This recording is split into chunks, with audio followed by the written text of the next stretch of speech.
नमस्कार दोस्तों, स्वागत है आपका एक बार फिर आपके अपने चैनल हेलो टीचर में। आज के वीडियो में हम जानेंगे सीसीएस कंडक्ट रूल और सीसीए रूल, जो कि आपके ओपीए का सिलेबस है, मोस्ट इम्पोर्टेंट सिलेबस है, जिसके ऊपर क्वेश्चन बनेंगे और बनेगी। बहुत सारे क्वेश्चन बनने वाले सीसीएस कंडक्ट रूल के ऊपर, तो इसके ऊपर सविस्तर चर्चा करेंगे। लेकिन जो आपके एग्जाम में पूछे जाएंगे क्वेश्चन उसी के ऊपर चर्चा करेंगे। तो केंद्रीय सिविल सेवाएं, इसका जो वर्गीकरण, नियंत्रण और अपील प्रणाली जो है, नियमावली जो है 1965 है। तो सबसे पहले सीसीएस कंडक्ट रूल जो है, सीसीएस का लॉन्ग फॉर्म होता है सेंट्रल सिविल सर्विसेज रूल, और सीसीए का लॉन्ग फॉर्म होता है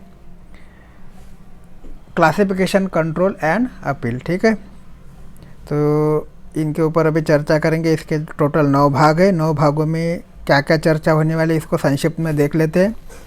तो भाग 1 में जो चर्चा होगी वो चर्चा होगी संक्षिप्त नाम और प्रारंभ, मतलब उसका नाम क्या और प्रारंभ कब से हुआ। दूसरा है निर्वचन, और तीसरा होगा लागू होना, कहाँ का ये लागू होता है। ठीक है, फिर है भाग 2। भाग 2 में होगा इसके वर्गीकरण के ऊपर चर्चा, सेवाओं का वर्गीकरण, केंद्रीय सिविल सेवाओं का गठन, पदों का वर्गीकरण और साधारण केंद्रीय सेवा। ठीक है, फिर इसके बाद जो चर्चा होगी वो भाग 3 के ऊपर होगी, नियुक्ति प्राधिकारी, समूह क सेवा में और पदों पर नियुक्तियाँ भारत सरकार के आदेश। ठीक है, इसके बाद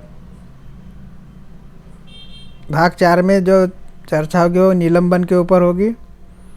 निलंबन सरकार सेवाओं के द्वारा अपनी गिरफ्तारी की सूचना उच्चाधिकारी को देना, निलंबित सरकारी सेवक का मुख्यालय, ये सभी पॉइंट के ऊपर चर्चा करेंगे। अभी बस अपन सभी शॉर्ट में देख लेते हैं कि 9 भागों में क्या क्या चर्चा करेंगे। ठीक है, इसके बाद जो भाग होने वाला है भाग 5 है। भाग 5 में जो चर्चा होगी शक्तियाँ और अनुशासनिक प्राधिकारी के ऊपर। फिर है भाग 6।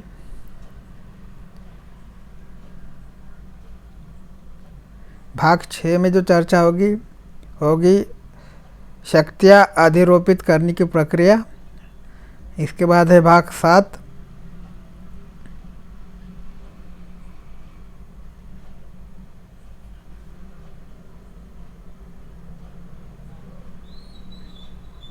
भाग 7 में जो चर्चा होगी वो अपील पर चर्चा होगी, आदेश जिनके विरुद्ध अपील नहीं होगी और आदेश जिनके विरुद्ध अपील हो सकती है। ठीक है, ये भाग 7 में होगी। इसके बाद जो इम्पोर्टेंट रहने वाला है भाग 8, पुनरीक्षण और पुनर्विलोकन। और इसके बाद जो लास्ट भाग रहेगा इसका वो रहेगा भाग 9। और भाग 9 में जो चर्चा होगी आदेश, सूचना आदि की तामीम, समय परिसीमा को शिथिल करने और विलंबों को माफ़ करने की शक्ति, आयोग की सलाह की प्रति देना, अस्थायी उपबंध, निरसर और व्यावृत्तियाँ और शंकाओं का निराकरण। तो इसके ऊपर जो है भाग 9 में चर्चा होंगी। फिर अनुसूचियाँ दी है भाग 1, भाग 2, भाग 3, भाग 4 और भाग 5। भाग 1 जो दिया है केंद्रीय सिविल सेवाएं समूह क के लिए, मतलब ग्रुप ए के लिए। भाग 2 दिया है ग्रुप बी के लिए। भाग 3 दिया है ग्रुप सी के लिए। और भाग 4 जो दिया है भाग वो दिया है ग्रुप डी के लिए। और 5वां भाग है रक्षा सेवा में सिविल पद के लिए। ठीक है, तो केंद्रीय सिविल सेवाएं वर्गीकरण, नियंत्रण और अपील नियमावली 1965, सीसीए कंडक्ट रूल 1965। तो राष्ट्रपति संविधान के अनुच्छेद 309, यह आपको ध्यान में रखना है। राष्ट्रपति संविधान के अनुच्छेद 309 के अंतर्गत जो है अनुच्छेद 148 के खंड 5 के द्वारा शक्तियों का प्रयोग करते हुए और भारतीय लेखा परीक्षा और लेखा विभाग में कार्यरत व्यक्तियों के संबंध में नियंत्रक महालेखा परीक्षक से परामर्श करने के बाद निम्नलिखित नियम बनाए गए थे। ठीक है, तो ये जो अनुच्छेद है 309 अनुच्छेद, ये आपको ध्यान में रखना है। और ये 148 के खंड 5। ठीक है, तो जो इम्पोर्टेंट है वो अनुच्छेद ध्यान में रखने हैं आपको। इम्पोर्टेंट जो है वो है 309 के तहत। ठीक है, इतना इसमें ध्यान में रखना है। फिर जो है भाग 1 संक्षिप्त नाम और प्रारंभ, और इन नियमों को जो नाम है केंद्रीय सिविल सेवाएं, और वर्गीकरण, नियंत्रण और अपील जैसे सीसीएस, और ब्रैकेट में सीसीए कंडक्ट रूल अपन बोलते हैं। और ये जो है 1965 के नाम से जाना जाता है। और इसका इम्पोर्टेंट जो बात है कब से लागू हुआ था, तो 1 दिसंबर 1965, ये तारीख आपको ध्यान में रखनी है, बहुत ही इम्पोर्टेंट है।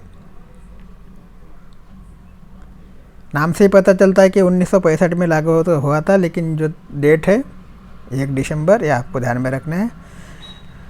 शीशे कंडक्ट रूल 1965। इसके बाद जो है निर्वचन, इन नियमों में जब तक के संदर्भ में अन्यथा अपेक्षित न हो। सरकारी सेवक के संबंध में नियुक्ति प्राधिकारी से निम्नलिखित अभिप्रेत है। तो पहले नंबर पे जो है वह प्राधिकारी जो उसे सेवा में जिसका सरकारी सेवक तत्समय सदस्य है या सेवा की उस ग्रेड में जिसके अंतर्गत सरकारी सेवक तत्समय है नियुक्ति करने के लिए सशक्त है। और दूसरा नंबर जो है वह प्राधिकारी जो उस पद पर जिसे सरकारी सेवक तत्समय धारण किए हुए है नियुक्तियाँ करने के लिए सशक्त है। और थर्ड नंबर पे जो है वह प्राधिकारी जिसने सरकारी सेवाओं को यथास्थिति ऐसी सेवा ग्रेड या पद जैसा भी मामला हो पर नियुक्त किया है। चौथा नंबर है जहाँ सरकारी सेवक किसी अन्य सेवा का स्थायी सदस्य रहते हुए या कोई अन्य स्थायी पर अधिष्ठित रूप से धारण करते हुए सरकार के अधीन निरंतर नियोजन में रहा है, वहाँ वह प्राधिकारी जिसने उसे उस सेवा में या उस सेवा के किसी ग्रेड में या उस पद पर नियुक्त किया है, जो भी प्राधिकारी उच्च प्राधिकारी हो। फिर है ख में दिया है किसी सेवा के संबंध में सवर्ग प्राधिकारी का वही अर्थ है जो उस सेवा का विनिमय करने वाले नियमों में दिया गया है। केंद्रीय सिविल सेवा और केंद्रीय सिविल पद के अंतर्गत लक्ष्य सेवा में तत्समान समूह की कोई सिविलियन सेवा या सिविलियन पद शामिल है।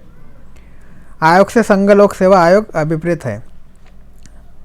इसके बाद जो है रक्षा सेवाएं से भारत सरकार के रक्षा मंत्रालय के अधीन वे सेवाएं अभिप्रेत है जिनके लिए संदाय रक्षा सेवा प्रकल्प से किया जाता है और जो सेना अधिनियम 1950, नौसेना अधिनियम 1957, वायुसेना अधिनियम 1950 के अधीन नहीं है। फिर है भारत सरकार का विभाग, ऐसे भारत सरकार का विभाग से कोई ऐसा स्थापना या संगठन अभिप्रेत है जिसे राष्ट्रपति ने राजपत्र में अधिसूचना द्वारा भारत सरकार का विभाग घोषित किया है। फिर है अनुशासनिक प्राधिकारी से वह अधिकारी वो प्राधिकारी अभिप्रेत है जो सरकारी सेवक पर नियम 11 में विनिर्दिष्ट शक्तियों में से कोई शक्ति अवधूत करने के लिए जिन नियमों के अधीन सक्षम है। फिर सरकारी सेवक से वह व्यक्ति अभिप्रेत है जो संघ के अधीन सेवा का सदस्य है या कोई सिविल पद धारण किए हुए है और उनके अंतर्गत कोई ऐसा व्यक्ति भी आता है जो अन्यत्र सेवा में है या जिसकी सेवाएं अस्थायी रूप से किसी राज्य सरकार या किसी स्थानीय अन्य प्राधिकारी के विधानाधीन कर दी गई है। किसी राज्य सरकार के अधीन किसी सेवा का सदस्य है या कोई सिविल पद धारण किए हुए है और जिसकी सेवाएं अस्थायी रूप से केंद्रीय सरकार के विधानाधीन कर दी गई हो। फिर थर्ड नंबर का जो है किसी स्थानीय या अन्य प्राधिकारी की सेवा में है और जिसकी सेवाएं अस्थायी रूप से केंद्रीय सरकार के विधानाधीन कर दी गई हो। और इसके बाद जो है अनुसूची का मीनिंग दिया है, फिर सचिव का मीनिंग दिया है। तो ये इतना इम्पोर्टेंट नहीं है, अपन इम्पोर्टेंट इस पे चर्चा करते। फिर होता है इसका लागू होना, ये कहाँ पे लागू होगा, तो ये इम्पोर्टेंट है। ये नियम रक्षा सेवाओं के हर सिविलियन सरकारी सेवक सहित हर सरकारी सेवक पर लागू होंगे किंतु निम्नलिखित पर लागू नहीं होंगे। अभी जिनके ऊपर लागू नहीं होंगे वो दिया है, पहले में जो लागू नहीं होता, भारतीय रेल स्थापन संहिता के खंड 1 के नियम 102 में यथा परिभाषित किसी सेवक पर। दूसरा है अखिल भारतीय सेवा के किसी सदस्य पर। तीसरा है आकस्मिक नियोजन के किसी व्यक्ति पर। चौथा है किसी ऐसे व्यक्ति पर जिसे 1 माह से कम की सूचना देकर सेवामुक्त किया जा सकता है और किसी ऐसे व्यक्ति पर जिसके लिए उन नियमों के अंतर्गत आने वाले विषयों के बारे में तत्समय प्रवृत्ति किसी विधि द्वारा या उनके अधीन विशेष उपबंध किए गए हो अथवा न नियमों के प्रारंभ होने से पूर्व या पश्चात राष्ट्रपति द्वारा या उनके पूर्व अनुमोदित से उन विषयों के बारे में जो ऐसे विषय उपबंध के अंतर्गत आते हैं किए गए किसी करार द्वारा या उसके अधीन किया गया हो। फिर उपनियम एक में किसी बात के होते हुए भी राष्ट्रपति सरकारी सेवकों के किसी समूह को इन सब नियमों या उनमें से किसी के प्रवर्तन से आदेश द्वारा अपवर्जित कर सकेंगे। उपनियम 1 भारतीय रेल स्थापना संहिता में किसी बात के होते हुए भी ये नियम ऐसी सेवा में या पद पर जो उपनियम के अपवाद के भीतर आता है अस्थायी रूप से आंतरिक कर ऐसे सरकारी सेवक को लागू होंगे जिसे ऐसा अंतरण न होने की दशा में ये नियम लागू होते हैं। यदि कोई संदेह उत्पन्न होता है कि क्या ये नियम या इनमें से कोई नियम किसी व्यक्ति पर लागू है या क्या कोई व्यक्ति जिस पर ये नियम लागू है किसी विशेष सेवा का सदस्य है, तो मामला राष्ट्रपति को निर्देशित किया जाएगा जो उसका विनिश्चय करेंगे। भारत सरकार के जो निर्णय है उसमें जो जिस कर्मचारी के ऊपर ये लागू नहीं होगा वे कर्मचारी के बारे में दिया है, वे कर्मचारी जिन पर लागू नहीं होंगे। राष्ट्रपति केंद्रीय सिविल सेवाएं वर्गीकरण नियंत्रण तथा अपील नियमावली 1957 अब 1965 है के नियम 3 के उपनियम 2 द्वारा प्रदत्त शक्तियों का प्रयोग करते हुए यह निर्देश देते हैं कि सरकारी कर्मचारियों का निम्नलिखित वर्ग नियम के परिचालन से पूर्णतः छोड़ दिया जाए, अर्थात विदेश मंत्रालय, विदेश स्थित मशीनों में स्थानीय रूप से भर्ती किया हुआ कर्मचारी वर्ग इसके ऊपर ये लागू नहीं होगा।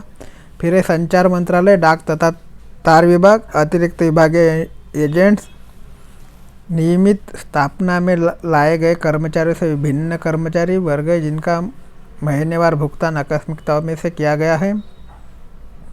महीनेवार भुगतान कार्य प्राभारिक और अन्य कर्मचारियों जो नियमित स्थापना पर नहीं है।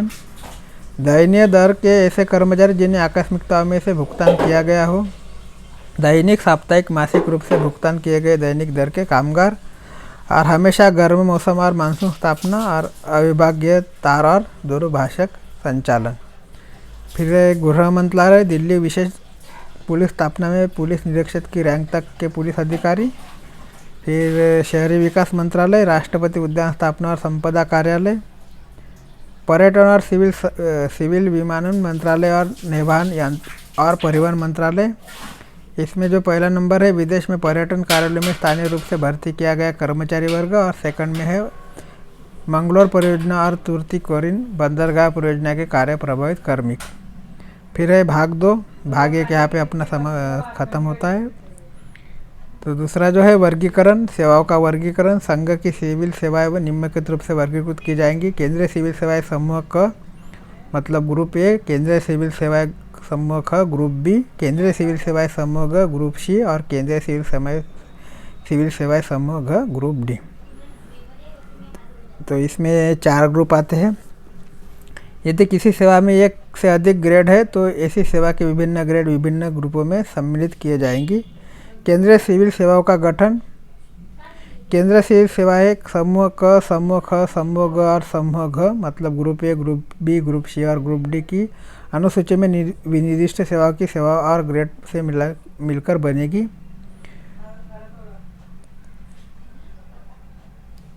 संघ के अधीन उन पदों से जिन्हें साधारणतः ऐसे व्यक्ति धारण करते हैं जिन पर ये नियम लागू नहीं है। सिविल पद राष्ट्रपति के साधारण या विशेष आदेश द्वारा निम्नलिखित रूप से वर्गीकृत किए जाएंगे। तो group A, group C, group B, group C और ग्रुप डी जो है ये 4 पद है। इन नियमों को लागू होने से तत्काल पहले विद्यमान सभी नियमों, आदेशों, अनुसूचना, अधिसूचना, विनिमयों, अनुदेशों में केंद्रीय सिविल पदों श्रेणी 1, श्रेणी 2, श्रेणी 3 और श्रेणी 4 के सभी संदर्भों के क्रमशः केंद्रीय सिविल सेवाएं 1, केंद्रीय सिविल पदों समूह क, ख, घ तथा समूह घ के संदर्भ के रूप में समझा जाएगा और इन संदर्भ में जिनमें श्रेणी अथवा श्रेणियों के किसी संदर्भ को यथास्थित समूह अथवा समूह के संदर्भ के रूप में समझा जाएगा। साधारण केंद्रीय सेवा, किसी ऐसे समूह के केंद्रीय सिविल पद जो किसी अन्य केंद्रीय सिविल सेवा में सम्मिलित नहीं हो तत्समान समूह की साधारण केंद्रीय सेवा में सम्मिलित किए गए समझे जाएंगे और ऐसे किसी पद पर नियुक्ति सरकारी सेवक उस सेवा का सदस्य समझा जाएगा जब तक कि वह पहले से ही उसी समूह की किसी अन्य केंद्रीय सिविल सेवा का सदस्य न हो। भारत सरकार के जो आदेश निर्णय हैं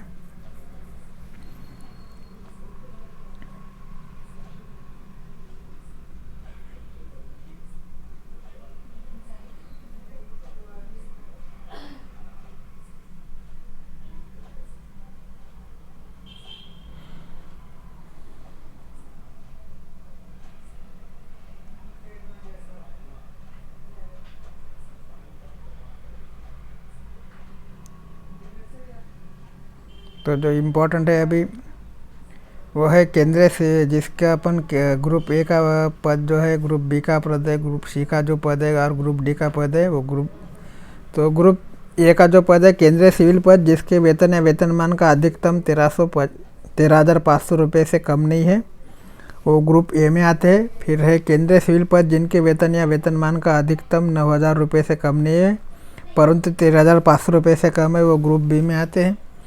फिर है केंद्रीय सिविल पद जिसके वेतन या वेतनमान का अधिकतम 4,000 रुपये से अधिक है परंतु 9,000 रुपये से कम है, वो ग्रुप सी में आते हैं।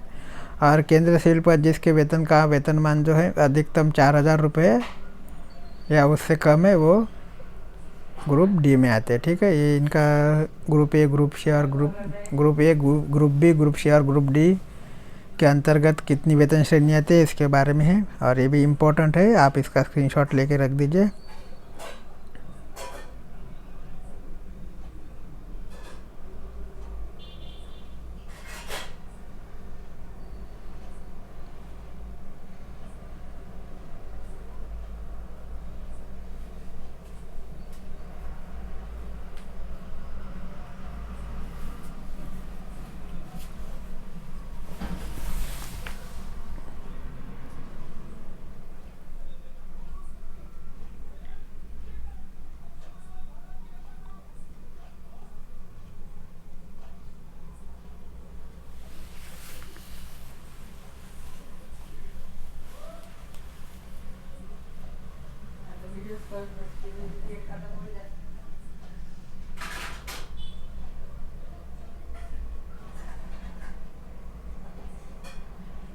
फिर है नियुक्ति प्राधिकारी, जो ग्रुप ए का जो पद है समूह क की सेवा में और पदों पर नियुक्तियाँ। केंद्रीय सिविल सेवा में समूह 1 जो ग्रुप ए है, केंद्रीय सिविल पदों समूह ए का मतलब ग्रुप ए पर सभी नियुक्तियाँ राष्ट्रपति के द्वारा की जाएंगी और परंतु राष्ट्रपति साधारण अथवा विशेष आदेश द्वारा और ऐसी शर्तों के अधीन रहते हुए जो वे ऐसे आदेश में विनिष्ट करे, ऐसी नियुक्तियाँ करने की शक्ति किसी अन्य प्राधिकारी को प्रत्यार्जित कर सकेंगे। ठीक है, फिर है भारत सरकार के आदेश जो निर्णय है, गोवा, दमन और दीव के प्रशासक को शक्तियाँ का प्रत्यायोजन। केंद्रीय सिविल सेवाएं वर्गीकरण नियंत्रण अपील CCA रूल 1965 के नियम 8 के परंतु के अनुसार मतलब नियम 8 के अनुसार राष्ट्रपति नेता द्वारा आदेश देते हैं कि गोवा, दमन और दीव सरकार के अधीन केंद्रीय सिविल सेवाएं और पद श्रेणी का मतलब ग्रुप ए की सभी नियुक्तियां गोवा, दमन और दीव के प्रशासन द्वारा की जाएंगी। तो ये इम्पोर्टेंट है, इतना चैप्टर जो है गोवा, दमन और दीव के लिए। ठीक है, इसके बाद जो है परंतु मुख्य सचिव, वित्त सचिव, पुलिस महानिरीक्षक अथवा विकास आयुक्त के पद अथवा किसी अन्य ऐसे पद पर जिनका अंतिम वेतन प्रति माह 2,000 रुपये अथवा इससे अधिक हो और इसकी नियुक्ति केंद्रीय सरकार के पूर्व अनुमोदित के बिना नहीं की जाएंगी। ठीक है, इसके बाद है दादरा और नगर हवेली की प्रशासक की शक्तियों का प्रत्यायोजन। राष्ट्रपति आदेश देते हैं कि दादरा और नगर हवेली सरकार के अधीन केंद्रीय सिविल सेवाएं और पद श्रेणी 1 की सभी नियुक्तियां दादरा और नगर हवेली सरकार के प्रशासक द्वारा की जाएगी परंतु मुख्य सचिव, वित्त सचिव, पुलिस महानिरीक्षक अथवा विकास आयुक्त के पद अथवा किसी अन्य ऐसे पद जिनका अंतिम वेतनमान प्रतिमाह 2,000 रुपये अथवा इससे अधिक हो पर नियुक्ति केंद्र सरकार के पूर्व अनुमति बिना नहीं की जाएंगी। फिर अरुणाचल प्रदेश और मिजोरम, इसका भी आप पढ़ लेना स्क्रीनशॉट लेके, इम्पोर्टेंट देखेगा। अन्य सेवा में और पदों पर नियुक्तियाँ, तो केंद्रीय सिविल सेवाएं समूह ख मतलब ग्रुप बी, ग्रुप सी और ग्रुप डी पर जो भी नियुक्तियाँ अनुसूची में इस नियमित विशिष्ट प्राधिकरण की जाएगी परंतु समूह ग और समूह घ सिविलियन सेवाओं या रक्षा सेवाओं के सिविलियन पदों की बाबत नियुक्तियाँ पूर्वीय प्राधिकारी द्वारा नियमित सक्षम प्राधिकारी के द्वारा की जाएगी। फिर है निलंबन, मोस्ट इम्पोर्टेंट चैप्टर है निलंबन का, इसके ऊपर सबसे ज़्यादा क्वेश्चन बनते हैं तो ये चैप्टर अपन अगले वीडियो में डिस्कस करेंगे। अगले वीडियो में इम्पोर्टेंट जो रूल है निलंबन का, वो निलंबन का चैप्टर बहुत ही इम्पोर्टेंट होने वाला है, इसके ऊपर अगले वीडियो में चर्चा करेंगे। थैंक यू, शुभ रात्रि।